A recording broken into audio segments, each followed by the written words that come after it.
Hello everyone and welcome back. In today's video, I'm going to show you how to create a shared Google Calendar step by step.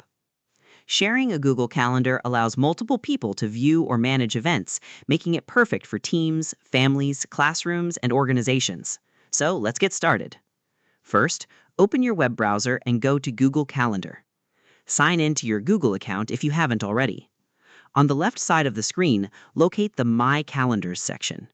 Next, click the plus icon next to My Calendars. From the menu that appears, select Create New Calendar. Now, enter a name for your calendar. You can also add a description and choose the appropriate time zone if needed. Once you've entered the details, click Create Calendar.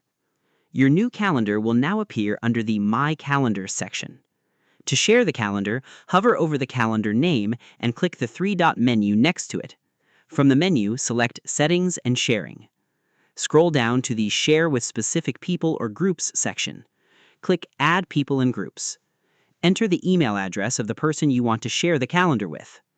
After entering the email address, choose the permission level you want to grant.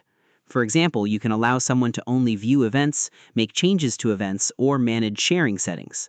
Select the permission level that best fits your needs. Then click Send.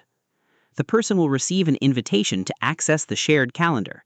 Once they accept the invitation, the shared calendar will appear in their Google Calendar account. You can return to the Settings and Sharing page at any time to add more people, change permissions, or remove access. And that's it. You've successfully created and shared a Google Calendar. Thanks for watching this video. If you found this tutorial helpful, don't forget to like, subscribe, and turn on notifications for more Google Calendar tutorials and productivity tips. See you in the next video.